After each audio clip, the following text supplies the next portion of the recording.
Introduce ചെയ്യാമോ? എൻ്റെ പേര് ഡോക്ടർ ജി നാഗേന്ദ്ര പ്രഭു. ഞാൻ ആലപ്പുഴ സനാതന ധർമ്മ കോളേജിലെ സുവോളജി വിഭാഗം മേധാവിയാണ്. അതേസമയം ഇവിടെ പ്രവർത്തിക്കുന്ന ഒരു ജലവിഭവ ഗവേഷണ കേന്ദ്രം, centre for research on aquatic resources, അതിൻ്റെ principal investigator, founder and principal ഇൻവെസ്റ്റിഗേറ്ററാണ്. ഈ കേന്ദ്രം കൊണ്ട് ഉദ്ദേശിക്കുന്നത് എന്താണെന്ന് വെച്ച് കഴിഞ്ഞാൽ, നമ്മൾ കേരളത്തിൽ പൊതുവെ ജലാശയങ്ങളാൽ സമ്പന്നമാണ്. ആലപ്പുഴ പ്രത്യേകിച്ചും അറബിക്കടലും വേമ്പനാട്ട് കായലിൻ്റെയും ഇടയ്ക്ക് കിടക്കുന്ന ചെറിയ പ്രദേശമാണ്. അപ്പോൾ ഇവിടെ ധാരാളമായിട്ടുള്ള പ്രത്യേകതകളുണ്ട്. അത് കൂടുതലും ജലവുമായിട്ട്, ഐതർ കടൽ അല്ലെങ്കിൽ കായൽ അല്ലെങ്കിൽ നമ്മൾ കിഴക്കിൻ്റെ വെനീസ് എന്നറിയപ്പെടുന്ന ധാരാളം തോടുകളൊക്കെ ഉള്ളതുകൊണ്ടാണ്. അപ്പോൾ അതുകൊണ്ട് തന്നെ ഇവിടുത്തെ പ്രത്യേകമായിട്ടുള്ള ആ പരിസ്ഥിതിയെ സംരക്ഷിക്കേണ്ടതും അതിനെക്കുറിച്ചുള്ള ഗവേഷണങ്ങൾ നടത്തേണ്ടതും അതിൻ്റെ പ്രശ്നങ്ങൾ പഠിക്കേണ്ടതും ഒക്കെ ആയിട്ടുള്ളൊരു ആവശ്യകത കൊണ്ടാണ് ഇങ്ങനെ ഒരു ജലവിഭവ ഗവേഷണ കേന്ദ്രം ഇവിടെ സ്ഥാപിച്ചത്. 1998 തൊട്ട് ഗവേഷണം ആരംഭിച്ചതാണ്. ഇവിടെ PhD ഒക്കെ ലഭിച്ചതിന് ശേഷം സെൻറ്ററായിട്ട് ഫോം ചെയ്തത് 2011-ലാണ്. ഇവിടുത്തെ ഗവേഷണങ്ങൾ കൂടുതലായിട്ടും ഫോക്കസ് ചെയ്യുന്നത്, അല്ലെങ്കിൽ നമ്മൾ ശ്രദ്ധ കേന്ദ്രീകരിക്കുന്നത് കുട്ടനാടിൻ്റെ അതുപോലെ തന്നെ ആലപ്പുഴയുടെ തനത് പ്രശ്നങ്ങളാണ്. അതിലെ മുഖ്യമായിട്ടും ഇപ്പോൾ ഏറ്റവും മുൻപന്തിയിൽ വന്ന് നിൽക്കുന്നത് കുട്ടനാട്ടിലെ ജലാശയങ്ങളെയും പാടശേഖരങ്ങളെയും ഒക്കെ ബാധിക്കുന്ന കുളവാഴ അല്ലെങ്കിൽ വാട്ടർ ഹയാസിന്ത് എന്ന് നമ്മൾ വിളിക്കുന്ന ജലജന്യ കള. ഇതിനെ ഉപയോഗത്തിലൂടെ നിയന്ത്രിക്കുക എന്നുള്ള ഒരു തത്വത്തിൻ്റെ അടിസ്ഥാനത്തിലാണ് ഇവിടുത്തെ ഗവേഷണങ്ങൾ മുമ്പോട്ട് പോകുന്നത്. ഈ കുളവാഴ ഒരു സ്പീഷീസോ പല ഇനമുണ്ട്. ജലജന്യ കളകൾ പലതുണ്ട്. എങ്കിലും അതിലെ ഫ്ലോട്ടിംഗ് ആയിട്ടുള്ള പെരിനിയൽ വീടാണ് ഈ വാട്ടർ ഹയാസിന്ത് എന്ന് പറയുന്നത്. ഈ കുളവാഴ ഐക്കോർണിയ ക്രാസിപ്പസ് എന്നുള്ള ശാസ്ത്രീയ നാമത്താലാണ് അറിയപ്പെടുന്നത്. നീളമുള്ള തണ്ടുള്ള ഒരു വെറൈറ്റിയും കുറച്ച് പൊങ്ങ് പോലെയുള്ള സാധനങ്ങളുള്ള ഒരു വെറൈറ്റിയും കാണാം. ഇത് രണ്ടും ശരിക്കും പറഞ്ഞാൽ ഒന്ന് തന്നെയാണ്. ഇടതിങ്ങി വളരുമ്പോൾ ഈ പൊങ്ങ് മാറി നീളമുള്ള തണ്ടായിട്ട് രൂപാന്തരം പ്രാപിക്കുന്നു എന്നുള്ളതാണ് അതിൻ്റെ സത്യാവസ്ഥ. പിന്നെ ഇതുമായിട്ട് റിലേറ്റ് ചെയ്തൊരു സ്പീഷീസ് ഉണ്ട്, മോണോകോറിയ എന്ന് പറയുന്ന ഒരു സ്പീഷീസ് ഉണ്ട്. അതിനെയും ഈ നീളമുള്ള തണ്ടിൻ്റെ കുളവാഴയായിട്ട് തെറ്റിദ്ധരിക്കാനുള്ള സാധ്യതകളുണ്ട്. പക്ഷേ സാധാരണഗതിയിൽ ഈ രണ്ടിനമായിട്ട് നമുക്ക് തോന്നുന്നത് രണ്ടും ഒരേ ഇനം തന്നെയാണ്. ഈ വാട്ടർ ഹയാസിന്ത് ഉപയോഗിച്ച് ചെയ്യുന്ന വേറെ ഏതെങ്കിലും ഇൻഡസ്ട്രീസ് കേരളത്തിലുണ്ടോ? കേരളത്തിൽ ഇൻഡസ്ട്രീസ് ആയിട്ടില്ല. ഇതിൻ്റെ ഉണങ്ങിയ തണ്ടുകൾ ഉപയോഗിച്ചിട്ട് നെയ്തെടുക്കുന്ന ഉൽപ്പന്നങ്ങൾ ഉൽപ്പാദിപ്പിക്കുന്ന 1-2 കേന്ദ്രങ്ങൾ നമ്മൾ അറിയാം. തകഴി ഭാഗത്ത് ഒരു ജീവനം എന്ന് പറഞ്ഞിട്ടുള്ള ഒരു കേന്ദ്രം കൂട്ടായ്മയുള്ളതായിട്ട് അറിയാം.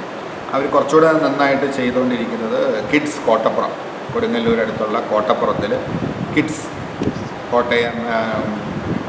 കോട്ടപ്പുറം ഇൻ്റഗ്രേറ്റഡ് ഡെവലപ്മെൻറ്റ് സൊസൈറ്റി എന്ന് പറഞ്ഞിട്ടുള്ള അവരുടെ നേതൃത്വത്തിൽ ധാരാളം ഹാൻഡിക്രാഫ്റ്റ് ഐറ്റംസ്, ബാഗ്, മാറ്റ് അതുപോലെയുള്ള സാധനങ്ങളൊക്കെ ഉണ്ടാക്കുക എന്നുള്ളത് അവർ ധാരാളമായിട്ട് ചെയ്തു വരുന്നുണ്ട്. വടക്ക് കിഴക്കേ ഇന്ത്യയിലും ഇതിൻ്റെ ധാരാളം വർക്ക്, നെയ്തെടുക്കുന്ന ഉൽപ്പന്നങ്ങൾ ഉള്ളതായിട്ട് നമുക്ക് അറിയാൻ സാധിച്ചിട്ടുണ്ട്.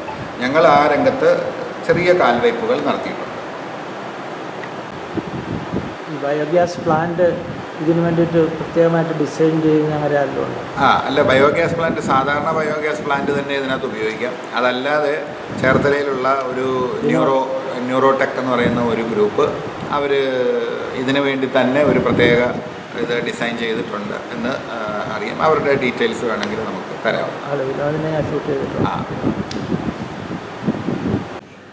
ന്യൂറോ സിസ്റ്റത്തിൻ്റെ ബയോഗ്യാസ് പ്ലാന്റുകളെ കുറിച്ചൊന്ന് പറയാമോ? പറയാം. അത് ഞങ്ങളിപ്പോൾ ഒരു 19 വർഷമായിട്ട് ബയോഗ്യാസ് പ്ലാന്റ് മാനുഫാക്ചർ ചെയ്യുന്ന ആൾക്കാരാണ്. ഒരു 2011 മുതൽ നമ്മൾ ഈ പായലിൽ നിന്നും ഉള്ള ഗ്യാസ് ഉണ്ടാക്കുന്ന പ്ലാന്റുകളെല്ലാം ചെയ്യുന്നുണ്ട്.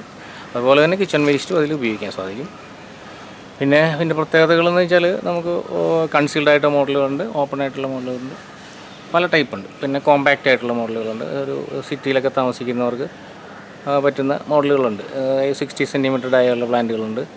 അപ്പോൾ ചെറിയ ഒരു സ്ഥലമുണ്ടെങ്കിൽ പോലും നമുക്ക് സ്ഥാപിക്കാൻ പറ്റുന്നതായിട്ടുള്ളതുണ്ട്. പിന്നെ അതുപോലെ തന്നെ 500 മുതൽ 10,000 ലിറ്റർ വരെ കപ്പാസിറ്റിയുള്ള പ്ലാന്റുകൾ നമ്മുടെ കയ്യിലുണ്ട്.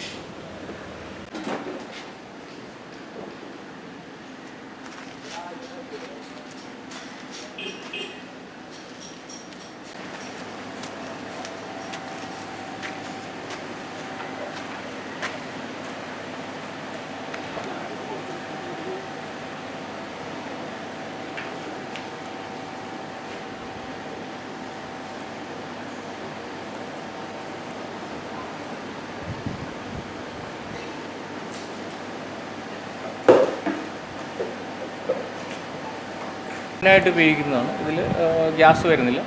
നമുക്ക് ഇതിൻ്റെ ഒരു പ്രത്യേകത എന്ന് വെച്ചാൽ ഇതിൽ നമുക്ക് ലിക്വിഡ് വേസ്റ്റും ഇടാം, സോളിഡ് വേസ്റ്റും ഇടാം. അങ്ങനെ ഇതിൽ അപ്പോൾ ഇതിൽ നിന്ന് നമുക്ക് ലിക്വിഡ് ഫോമിലായിരിക്കും ഇത് കിട്ടുന്നത്. എത്ര ദിവസം കൊണ്ട് കമ്പോസ്റ്റ് ആവും? വളം കിട്ടുന്നത് ലിക്വിഡ് ഫോമിൽ തന്നെ കിട്ടുകയും ചെയ്യും. എത്ര ദിവസം വേണം?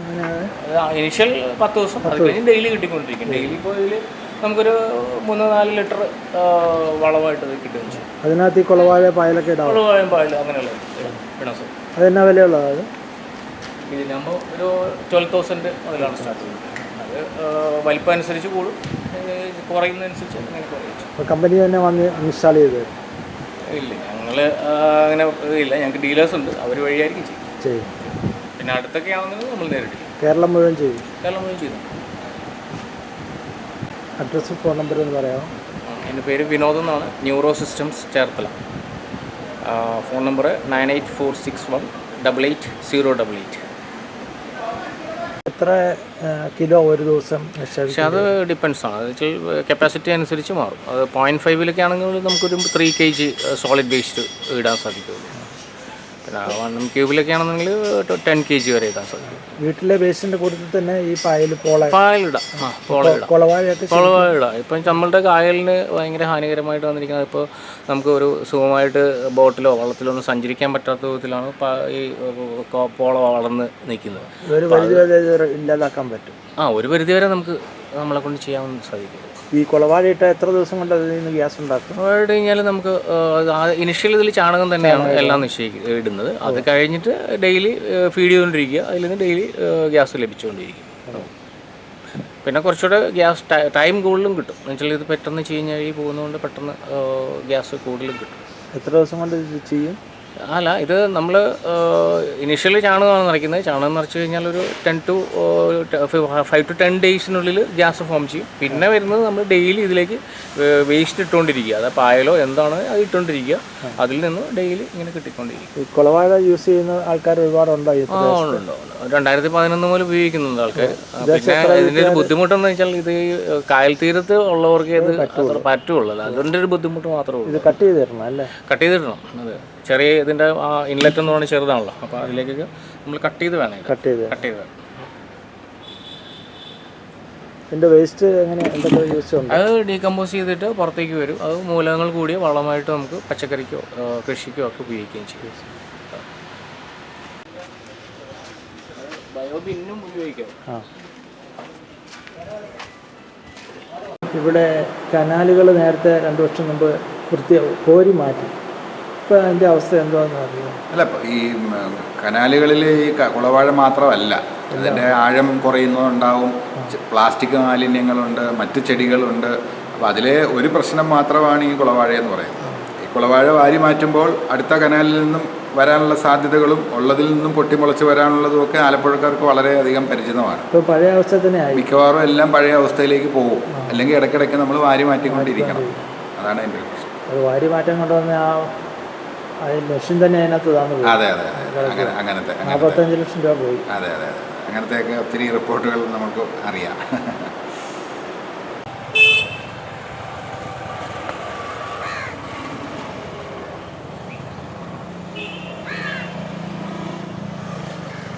ഉണക്കിപ്പൊടിച്ച കുളവാഴ റോഡ് സൈഡിൽ നിന്ന് എവിടെയെങ്കിലും കിട്ടുകയാണെങ്കിൽ അത് നന്നായിട്ട് പൊടിച്ചതിന് ശേഷം ചാണകമായിട്ട് മിക്സ് ചെയ്ത് ഈ രൂപത്തിലാക്കാം.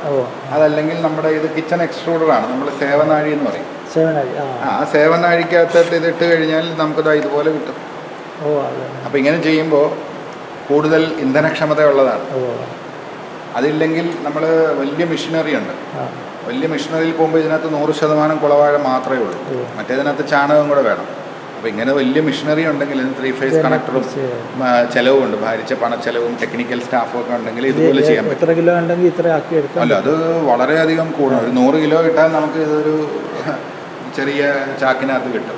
അതാണ് അതിൻ്റെ ഒരു അവസ്ഥ. പിന്നെ ബാക്കി എന്തും നമുക്ക് ഇതിനകത്ത് ചേർക്കാം എന്നുള്ളതാണ്. പിന്നെ ഇതാണ് ഞാൻ നേരത്തെ പറഞ്ഞ മത്സ്യങ്ങൾക്കുള്ള തീറ്റ നമ്മുടെ ഫിഷ് ഫീഡായിട്ട് ഡെവലപ്പ് ചെയ്തു. അതെ, വളരെ നൂതനമായിട്ടുള്ള ഒരു ഉൽപ്പന്നം. ഈ ഒരു ഐഡിയയ്ക്ക് നമുക്ക് ദേശീയ തലത്തിൽ ശ്രദ്ധ നേടുകയും അവാർഡ് കിട്ടുകയും ചെയ്തിട്ടുണ്ട്. അതായത് ഇതാണിപ്പോൾ നമ്മൾ ഉപയോഗിക്കുന്ന ഈ നഴ്സറി ട്രേ, സീഡ്ലിംഗ് ട്രേ എന്ന് പറയുന്നത് പ്ലാസ്റ്റിക്കാണ്, വളരെ ലോ ക്വാളിറ്റി പ്ലാസ്റ്റിക്കാണ്. അതിന് പകരം നമുക്ക് ഇതുപോലെ കുളവാഴ പൾപ്പ് ഉപയോഗിച്ചിട്ടുള്ള നേരിട്ട് നടാവുന്ന ചെടിച്ചട്ടി.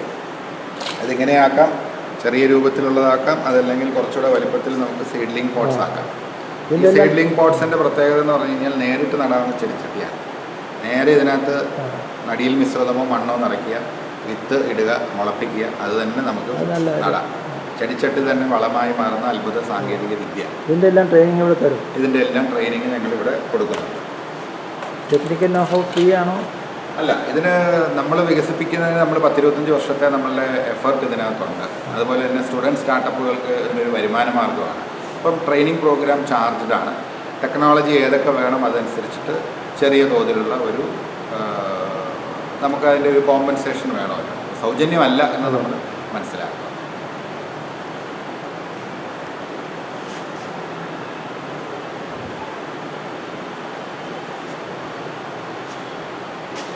ഈ ആർട്ട് ഫോംസിൻ്റെ ഒക്കെ ഒറിജിനൽസ് നമ്മൾ ഉണ്ടാക്കി കൊടുത്തു. അപ്പം മാതൃകകൾ ഇവിടെ ഇരിപ്പില്ലേ? ഓ ശരി. ഇതിപ്പം ഫ്രെയിം ചെയ്തിട്ടില്ല എങ്കിലും ഇത് തന്നെ കുളവാഴത്തണ്ട് കൊണ്ട് തന്നെ ഉണ്ടാക്കിയതാണ്.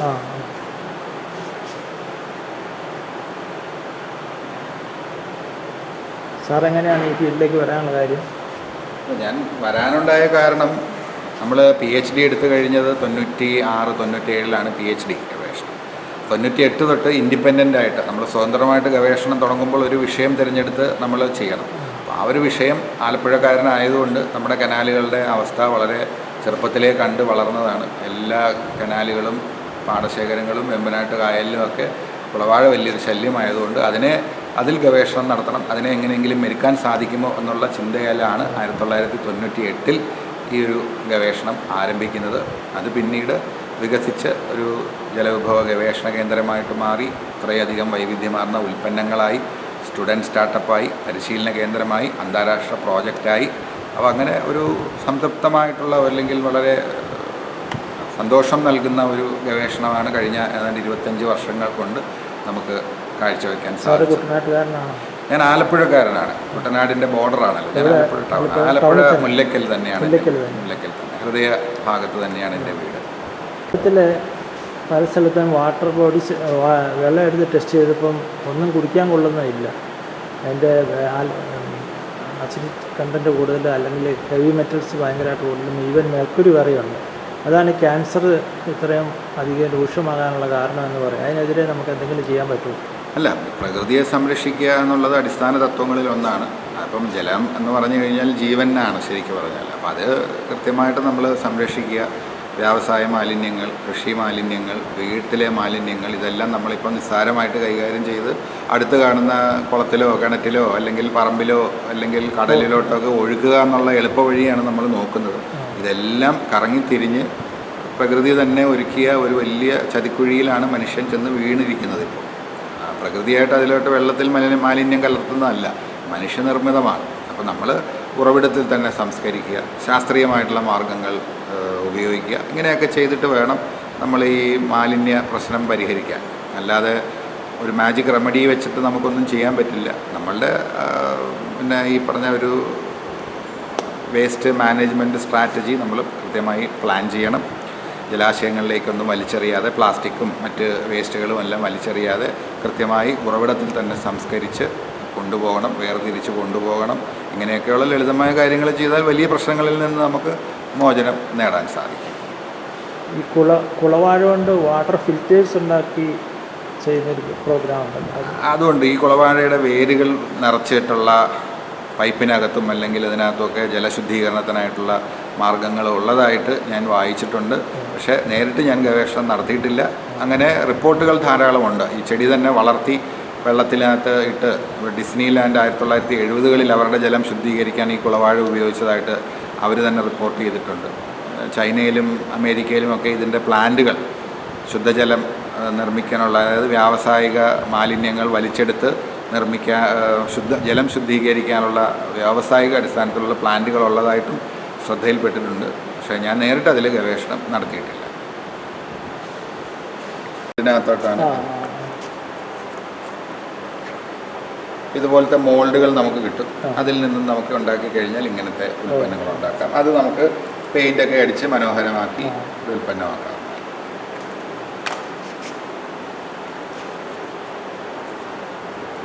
കുളവാഴയുടെ പൂവിൽ നിന്നുള്ള ജൈവ നിറം ഉപയോഗിച്ച് ചെയ്ത ഒരു കയർ മാറ്റാണ്. ഇത് സാധാരണ ആലപ്പുഴ കയർ ഇൻഡസ്ട്രിക്ക് പ്രാധാന്യമുള്ളതാണ്. അപ്പോൾ ഇത് കയർ തടുക്കിൽ ഈ നിറം ഡിസൈൻ ചെയ്തിരിക്കുന്നത് കുളവാഴയുടെ പൂവിൽ നിന്നും വേർതിരിച്ചെടുത്ത ജൈവ നിറമാണ്. ഈ ഒരു കളറേ കിട്ടുള്ളൂ. ഇതിനകത്ത് 9 തരം നിറങ്ങൾ കിട്ടും. പക്ഷേ കയർ ഇൻഡസ്ട്രിയിൽ കൂടുതലായിട്ട് ബ്ലാക്ക് ആണ് അവർക്ക് വേണ്ടത്. അപ്പം നമ്മളൊരു നീല കലർന്ന കടുനിറമായിട്ട് ഇതാണ് നമ്മൾ കൂടുതൽ ഫോക്കസ് ചെയ്യുന്നത്. അല്ലാതെ ഇളം നിറങ്ങളും നമുക്ക് കിട്ടും. ബൾക്കായിട്ട് ഉണ്ടാക്കാൻ പറ്റുമോ? ബൾക്കായിട്ട് ഉണ്ടാക്കണം എന്ന് പറഞ്ഞാൽ ഈ പൂവിൻ്റെ ലഭ്യത അതൊക്കെ അത് ഒരു ഘടകങ്ങളാണ്. അപ്പോൾ അതൊക്കെ നമ്മളത് പ്ലാൻ ചെയ്തിട്ട് ചെയ്യാൻ പാടുള്ളൂ. അപ്പോൾ നമ്മൾ ഒരു ഗവേഷണ സ്ഥാപനം എന്നുള്ള രീതിയിൽ അക്കാഡമിക് പ്രോജക്റ്റായിട്ട് നമ്മളിതൊക്കെ ചെയ്തിട്ടുണ്ട്. വ്യാവസായിക അടിസ്ഥാനത്തിൽ ചെയ്യുമ്പോൾ അതിൻ്റേതായിട്ടുള്ള ചോദ്യങ്ങളൊക്കെ നമുക്ക് ഉത്തരം പറയേണ്ടി വരും. ഇത് ബയോടെക്നോളജി ഡിപ്പാർട്ട്മെൻറ്റ് ഫണ്ടാവല്ലോ ആണോ? അല്ല, നമുക്ക് കേരള സർക്കാരിൻ്റെയും കേന്ദ്ര സർക്കാരുകളുടെയും അന്താരാഷ്ട്ര ഏജൻസികളുടെയും ഫണ്ടിങ് നമുക്ക് ലഭിച്ചിട്ടുണ്ട്. ഈ ഉൽപ്പന്നങ്ങളൊക്കെ വികസിപ്പിക്കാനായിട്ട് കേരള സർക്കാരിൻ്റെ ശാസ്ത്ര സാങ്കേതിക പരിസ്ഥിതി വകുപ്പിൻ്റെ റൂറൽ ടെക്നോളജി പ്രോജക്റ്റ് RTP എന്ന് പറയും, അത് കിട്ടിയിട്ടുണ്ട്. ഇത് ജനങ്ങളിലേക്ക് എത്തിക്കാനായിട്ട് സയൻസ് പോപ്പുലറൈസേഷൻ പ്രോഗ്രാം, അതുപോലെ തന്നെ കേരള ബയോടെക്നോളജി കമ്മീഷൻ്റെ biotechnology innovations four rural development, അതുവഴി നമ്മൾ ജനങ്ങളിലേക്ക് എത്തിക്കാനായിട്ട് നമ്മൾ ശ്രമിച്ചിട്ടുണ്ട്. 2017 തൊട്ട് ഇവിടെ ഒരു സാമൂഹ്യ പരിശീലന കേന്ദ്രം, കമ്മ്യൂണിറ്റി ട്രെയിനിങ് സെൻറ്റർ കൂടെ നമ്മൾ സ്ഥാപിച്ചു. അതുവഴി പൊതുജനങ്ങൾക്കും വനിതാ സംരംഭകർക്കും വിദ്യാർത്ഥികൾക്കും എല്ലാവർക്കും നമ്മൾ പരിശീലനം, ഇവിടെ 2 ദിവസത്തെ 3 ദിവസത്തെയൊക്കെ പരിശീലനം ഇത് വെച്ച് എങ്ങനെ ചെയ്യാം എന്നുള്ളതിൻ്റെ പരിശീലനം നമ്മൾ നൽകി വരുന്നുണ്ട്. അത് ഏതൊക്കെ സമയത്താണ് അതിൻ്റെ ട്രെയിനിങ്? ഇതങ്ങനെ പ്രത്യേകിച്ച് സമയമല്ല. ആളുകൾക്ക് താല്പര്യമുണ്ടെങ്കിൽ ഞങ്ങൾ അവരുടെ നമ്പരും ഒക്കെ കളക്ട് ചെയ്ത് ഒരു 10-15 പേരാകുമ്പോൾ ഒരു ബാച്ച് റൺ ചെയ്യുന്നു. അതല്ലെങ്കിൽ നമുക്കിതുപോലെ ഫണ്ടുണ്ടെങ്കിൽ നമ്മൾ സമയം അനൗൺസ് ചെയ്ത് ആപ്ലിക്കേഷൻസ് വിളിച്ച് അതിൽ അങ്ങനെയുള്ളവർക്ക് നമ്മൾ കൊടുക്കും. അതും ഇല്ലെങ്കിൽ ഏതെങ്കിലും NGOകളുമായിട്ടൊക്കെ നമ്മൾ ബന്ധപ്പെട്ട് അവരുടെ അംഗങ്ങളെയോ അല്ലെങ്കിൽ അവർ പറയുന്ന ആളുകളെയോ ഒക്കെ നമ്മൾ പരിശീലിപ്പിക്കുന്നുണ്ട്. അപ്പോൾ അങ്ങനെ NGOകളുമായിട്ട് നമുക്ക് നല്ല ഒരു ബന്ധമാണുള്ളത്. എട്രി എന്ന് പറയുന്ന ഇന്ത്യയിലെ ഏറ്റവും മികച്ച പരിസ്ഥിതി സംഘടന NGO ആയിട്ടുള്ള എട്രി, ബാംഗ്ലൂർ അടിസ്ഥാനമാക്കി അവരുടെ ഒരു പദ്ധതിയിൽ ഞങ്ങൾ പങ്കാളികളാവുകയും മുഹമ്മയിലുള്ള ഒരു 20-30 വനിതകൾക്ക് നമ്മൾ പരിശീലനം കൊടുക്കുകയും ചെയ്ത ഒരു അനുഭവമുണ്ട്. അതുപോലെ തന്നെ ബഡ് സ്കൂളുകളിലെ ടീച്ചർമാർക്ക് നമ്മൾ പരിശീലനം കൊടുത്തു. കുടുംബശ്രീ വർക്കേഴ്സിന് നമ്മൾ പരിശീലനം കൊടുത്തു. പിന്നെ അതല്ലാതെ വിദ്യാർത്ഥികളും കോളേജ് സ്കൂൾ തലത്തിലുള്ള വിദ്യാർത്ഥികൾ അവരുടെ പ്രോജക്റ്റിനായിട്ട് ഇവിടെ വരുന്നുണ്ട്. എഞ്ചിനീയറിംഗ് കോളേജിലെ പ്രോജക്റ്റുകൾ വരുന്നുണ്ട്. അപ്പോൾ അങ്ങനെ വളരെ രസകരമാണ് ഈ കുളവാഴയുടെ കാര്യങ്ങളെന്ന് പറഞ്ഞു കഴിഞ്ഞാൽ. അത് നിസ്സാരമായിട്ടുള്ളൊരു സസ്യമല്ല. അതിൽ നിന്നും ധാരാളം ഉൽപ്പന്നങ്ങൾ ഞങ്ങൾക്കിപ്പോൾ ഒരു അന്താരാഷ്ട്ര ഗവേഷണ പദ്ധതി ഇപ്പോൾ ഈ മാർച്ച് മാസത്തിൽ കഴിഞ്ഞതേ ഉള്ളൂ. ഏകദേശം 3 കോടി രൂപ ആയിരുന്നു അതിൻ്റെ ആകെ നീക്കിയിരിപ്പ്. 5 ലാബുകൾ, ഇന്ത്യയിലുള്ള 3 ലാബുകൾ, അതിലൊന്ന് SD കോളേജ്, ഹൈദരാബാദിലുള്ള 2 ലാബുകൾ, ഇക്രിസാറ്റ്, അതുപോലെ തന്നെ IIPHM എന്നുള്ള 2 ലാബുകൾ ഹൈദരാബാദിൽ, university of Stirling, university of Strathclyde and university of Newcastle, ഇത്രയും സംഘടനകൾ അല്ലെങ്കിൽ ഇത്രയും പ്രസ്ഥാനങ്ങൾ ചേർന്നിട്ടുള്ള 3 കോടി രൂപയുടെ വലിയ ഗവേഷണ പദ്ധതി. ഈ കുളവാഴ വ്യാപനം സാറ്റലൈറ്റ് ഉപഗ്രഹ സാങ്കേതിക വിദ്യയുടെ അടിസ്ഥാനത്തിൽ നമ്മൾ എവിടെയൊക്കെ ഉണ്ട് എന്നുള്ളതിനെക്കുറിച്ചുള്ള പഠനങ്ങളാണ് ഈ പ്രോജക്റ്റിലൂടെ നടത്തിയത്. അതിപ്പോൾ ഈ മാർച്ച് മാസത്തിൽ ഔദ്യോഗികമായിട്ട് അവസാനിച്ചു. അതിൻ്റെ ഔപചാരികമായ ഫൈനൽ റിപ്പോർട്ട് തയ്യാറായി വരുന്നുണ്ട്. ചൂപ്പണിയുടെ അവിടെ ഞങ്ങൾ കെട്ടിക്കൊണ്ടിരിക്കുന്ന അസോസിയേഷനാണ്, ഇവിടെ ബോട്ട് ഓണേഴ്സ് അസോസിയേഷനാണ് കെട്ടിക്കൊണ്ടിരിക്കുന്നത്. അത് ചെയ്യുന്നതെന്ന് പറഞ്ഞാൽ അവിടെ ഞങ്ങൾ 2 സൈഡും കെട്ടി അടച്ചിട്ട് ഫ്രണ്ടിൽ അതിന് ബോട്ട് കയറാവുന്ന രീതിയിൽ അവിടെ കണിയാരം വെച്ച് അടയ്ക്കുന്നത്. എന്നിട്ട് അതിനോട് 2 പേരെ നിർത്തുകയാണെങ്കിൽ അവിടെ സ്ഥിരം ആളുണ്ടെങ്കിൽ ഇത് പിന്നെ കൃത്യമായിട്ട് പായൽ കയറാതിരിക്കും. അതല്ലെങ്കിൽ കുഴപ്പമെന്ന് പറഞ്ഞാൽ ബോട്ടുകാർ തന്നെ പിടിച്ചാൽ കാറ്റുള്ളപ്പോഴൊക്കെ വന്ന് ബോട്ടുകാർ തന്നെ വന്ന് ഇതിനകത്ത് കയറും. ഈ കണിയാരത്തെ കയറിയും കണിയാർ ഒടിഞ്ഞു പോകും. ആ സമയത്ത് ഇത് പിന്നെ പായൽ കയറിക്കൊണ്ടിരിക്കും. ഇത് ഇവിടെ മാത്രം പോരാ, ചീപ്പെങ്കിലും ചെയ്യണം, 2 അപ്പുറം ഇപ്പുറം ചെയ്യണം. ചീപ്പെങ്കിലും വിട്ടുപോലെ ചെയ്യുകയാണെങ്കിൽ കുറേ ഒരു ശാശ്വത പരിഹാരം, കുറേ പരിഹാരമാകും. ബോട്ടിന് യാത്ര ചെയ്യാൻ പറ്റും. ബോട്ട് യാത്ര ചെയ്യാനുള്ള സൗകര്യം അതേ പറ്റുള്ളൂ. ബോട്ടിന് മാത്രമല്ല, ഇവിടുത്തെ മീൻപിടുത്തക്കാരും കക്കാ തൊഴിലാളികളൊക്കെ ഇല്ലേ, അവർക്കെല്ലാം പോകുകയും വരും ചെയ്യണ്ടേ. അതാണ് ഇതിനകത്ത് മെയിൻ. ബോട്ടുകാർ മാത്രമല്ല, ഈ മീൻപിടുത്ത തൊഴിലാളികളും കക്കാ തൊഴിലാളികളൊക്കെ ഉണ്ട്. അവർക്കൊക്കെ ഇതിനകത്ത് ഈ വഴിക്ക് പോയെങ്കിലേ പറ്റുള്ളൂ. അല്ലെങ്കിൽ ആ 3-4 മാസം അവരും പട്ടിണിയാണ്. വെള്ളം ഉപയോഗിക്കുന്നവരൊക്കെ ഉണ്ട്. അവർക്കൊന്ന് കായലിൽ ഇറങ്ങാനും പറ്റില്ല. ഇത് ദുഷിച്ച് ചീഞ്ഞ് ഭയങ്കര സ്മെല്ലായി ആകെപ്പാടെ തൊടാൻ പാടാത്ത അവസ്ഥയാണ്. ഇതൊക്കെയാണ് ഇതിനകത്ത് മെയിൻ കാര്യങ്ങൾ വരുന്നത്. കഴിഞ്ഞ വർഷം സാർ ചെയ്തോ? കഴിഞ്ഞ വർഷം ചെയ്തു, കഴിഞ്ഞ വർഷം വരെ ചെയ്തിട്ടുണ്ട്. കഴിഞ്ഞ വർഷം ചെയ്തിട്ടും ശാശ്വതമായിട്ടില്ലത്. ഇടയ്ക്ക് വന്ന് ബോട്ട് കയറി എല്ലാം കുറേ ഒടിഞ്ഞും പൊടിഞ്ഞൊക്കെ പോയി. പിന്നെ രണ്ടാമത് പായൽ കയറി അവസാനം വന്നപ്പോൾ എല്ലാം സ്റ്റക്കായി, ബോട്ട് പോളെ നീങ്ങിപ്പോയി. നോക്കാൻ ആളുണ്ടെങ്കിൽ അവിടെ ഇപ്പം കെട്ടി കൂടെ ആളും നിൽക്കണം. ആൾ നിൽക്കുവാണെങ്കിൽ പ്രയോജനപ്പെടും. അല്ലാതെ നമ്മൾ ആളില്ലാതെ നിൽക്കുന്ന കാര്യമില്ല. ബോട്ട് എങ്ങനെയായാലും കാറ്റുള്ള സമയത്തൊന്നും ഡ്രൈവർക്ക് പിടിച്ചൊന്നും കൃത്യമായിട്ട് നിർത്താൻ പറ്റില്ല. അല്ല, അത് കൃത്യമായിട്ട് ഇദ്ദേഹത്തെ വന്ന് ചിലപ്പോൾ ഈ പോളയ്ക്കകത്ത് ഈ കണിയാരൊക്കെ ഒടിച്ചു കളയും. രണ്ടുപേരുണ്ടെങ്കിൽ പറ്റുമോ? രണ്ടുപേരുണ്ടെങ്കിൽ മതി, രണ്ടുപേരും നിന്നാൽ മതിയോ. ഞങ്ങൾ വെച്ചുപള്ളിയുടെ ഭാഗത്ത് പറ്റുകയെന്ന് പറഞ്ഞാൽ ഇങ്ങനെ രണ്ട് സൈഡും ഇങ്ങനെ കണിയാരം വെച്ച് ഇങ്ങനെ ഒഴിക്കും. എന്നിട്ട് അതിൻ്റെ ഫ്രണ്ടിൽ ഇങ്ങനെ ബോട്ട് ഇതിലേക്ക് കയറാവുന്ന രീതിയിൽ, ഈ സൈഡിൽ കയറാവുന്ന രീതിയിൽ ഞങ്ങൾ ഇപ്പുറം ഫ്രണ്ടിൽ അടയ്ക്കും. ഇങ്ങനെ കണിയാരം വെച്ച് തന്നെ, എല്ലാ പുറപ്പുറം കണിയാരം തന്നെ. ഇതിന് ഇടയ്ക്ക് കൂടി സാധാരണ കയറാറില്ല. പിന്നെ ഇത് ഈ ഒരാളുകൾ നിൽക്കുകയാണെങ്കിൽ, അപ്പുറം രണ്ടുപേർ നിൽക്കുകയാണെങ്കിൽ കൃത്യമായിട്ടും ഈ കാര്യങ്ങൾ ഒരു പാലുകളും കയറാൻ സാധിക്കും. അത് ഒടിഞ്ഞു പോയാൽ ചില ബോട്ടുകൾ ഒടിഞ്ഞു പോയാൽ തന്നെ അപ്പോൾ അത് മാറ്റിക്കെട്ടാനും ഒക്കെ സൗകര്യം വരും. വെള്ളം പൊങ്ങുമ്പോൾ പൊങ്ങിക്കോളൂ. അത് നമ്മൾ കയറ് നീട്ടി കെട്ടിട്ടാൽ മതിയല്ലോ. അത് കയറി പൊങ്ങിക്കോളും താന്നോളൂ. അത് കൃത്യമായിട്ട് ചെയ്യാവുന്ന കാര്യങ്ങളേ ഉള്ളത്. കുത്തി നിർത്തുന്ന കമ്പിന്റെ അത് കാട്ടാത്ത, ഇവിടെ കാട്ടാത്ത എന്ന് പറഞ്ഞ സാധനം വലിയ വിലയില്ലാത്ത സാധനം. ഇവിടെ എല്ലാം വെട്ടി മാറ്റാൻ കിടക്കുന്ന സാധനമാണ്. അത് കായൽ പല ഭാഗത്ത് ഇപ്പോൾ ഉണ്ട്. അത് വെട്ടി വെള്ളത്തിലാകുമ്പോൾ അത് നിന്നോളും. വെള്ളത്തിന് കഴിയുമ്പോൾ 4 മാസം 3 മാസം നിന്നാൽ മതിയല്ലോ. അത് ഇളക്കി മാറ്റുകയും ചെയ്ത് കഴിയുമ്പോൾ അത് ചെയ്യാവുന്ന കാര്യങ്ങളേ ഉള്ളൂ. അത് വില പിടിച്ച് അത് കിളുത്ത് നിന്നോളും. കിളുത്ത് നിന്നോളം പറഞ്ഞാൽ കുഴപ്പമില്ല. അത് ഒരുപാട് കിളുത്ത് വരികയല്ല. ആ കിളുത്ത് നിൽക്കുകയും ചെയ്യും. നമ്മുടെ ആവശ്യം കഴിയുമ്പോൾ കുറച്ച് കളയുകയും ചെയ്യാതെ അങ്ങനെയുള്ള സാധനം കാട്ടാത്ത പറയുന്നത്. വലിയ വിലയില്ലാത്ത സാധനം ഇത്. ആ കൂടെ നമ്മൾ കണിയാരം മാത്രം മോൾ കെട്ടിയാൽ മതി. ബോട്ട് ഓണേഴ്സ് അസോസിയേഷൻ താല്പര്യമുണ്ട്. അവർ ചെയ്യാവുന്നതൊക്കെ അവർ ചെയ്യുന്നുണ്ട്. എല്ലാവരും അവർ ചെയ്യാവുന്ന ചെയ്യുന്നുണ്ട്. പറഞ്ഞിട്ട് കാര്യമില്ല. എന്ത് ചെയ്താലും ഇത് കുറച്ച് കഴിയുമ്പോൾ പോകും. അപ്പോൾ നമ്മൾ ആൾ നിർത്തുമ്പോൾ വലിയ 2-3-4 പേര് ഒന്ന് ദിവസം ചെയ്യുമ്പോൾ അവരുടെ ഇതൊക്കെ വരുമ്പോൾ കോസ്റ്റ്ലിയായാലും പൈസ ഒരുപാടാവുമല്ലോ. അതൊക്കെ വരെ പ്രശ്നം വരുമ്പോൾ അത്യാവശ്യമുള്ള കാര്യമല്ലേ. അത്യാവശ്യമാണ്. അത്യാവശ്യം എന്ന് പറഞ്ഞാൽ ഇവിടുത്തെ ഒരു കൂട്ടർക്കല്ല മതി, എല്ലാവർക്കും വേണ്ടതല്ലേ ഇത്. ഒരാൾക്കെന്ന് പറഞ്ഞാൽ ഇപ്പം ബോട്ടുകാർക്ക് വേണം, കക്കാത്തൊഴിലാളികൾക്ക് വേണം, മത്സ്യത്തൊഴിലാളികൾക്ക് വേണം. എല്ലാവർക്കും ഉണ്ടെങ്കിൽ ഇതൊന്ന് പോയി കായൽ പുറത്ത് പോയി മീൻ പിടിക്കണമെങ്കിൽ പോയി അങ്ങോട്ട് ഇറങ്ങി ബോട്ടും ചെറിയ വള്ളങ്ങളും പോകണ്ടേ. പിന്നെ ഈ പുല്ലിൻ്റെ പണിക്കാർക്ക്, ഈ കർഷകർ അങ്ങപ്പുറത്ത് പുത്തൻകായൽ പോയി കൃഷി ചെയ്യുന്ന ആൾക്കാരുണ്ടല്ലോ അപ്പുറത്ത്. ആ കൃഷി ചെയ്യുന്ന ആൾക്കാർക്ക് എല്ലാം അപ്പുറത്ത് കിടക്കാനൊരു മാർഗ്ഗമില്ല. പിന്നെ ഇതിന് കൂടാതെ കുറേ വീട്ടുകാർ താമസിക്കുന്നുണ്ട് അപ്പുറത്ത്. ഈ 4 മാസത്തെ കാലം അവരുടെ കാര്യമാണ് ഏറ്റവും കഷ്ടത്തിലാണ്. അവർ ഇറങ്ങാനും മാർഗ്ഗമില്ല. ഈ ഒരു കഷ്ടപ്പാടാണ്. ഒരു വള്ളത്തിൽ ഒരു ദിവസം പാതിരാത്രി ആയാൽ പോലും ഒരു അങ്ങോട്ടും പോയി വരാൻ പറ്റത്തില്ല. അത്തരം കണ്ടീഷനിലാണ് അവർ കഴിയുന്നത്. അവരുടെയൊക്കെ വളരെ ബുദ്ധിമുട്ടിലാണ് കഴിയുന്നത്. അവർക്കൊക്കെ ചെയ്യാവുന്നത്, അവർക്കൊക്കെ ഈ പഞ്ചായത്തുകാരെ കൊണ്ട് ചെയ്യാവുന്ന പഞ്ചായത്തുകാരെ കൊണ്ട് സഹകരിച്ചുകൊണ്ട് ചെയ്യുവാണെങ്കിൽ വളരെ നല്ല കാര്യങ്ങളാണ്.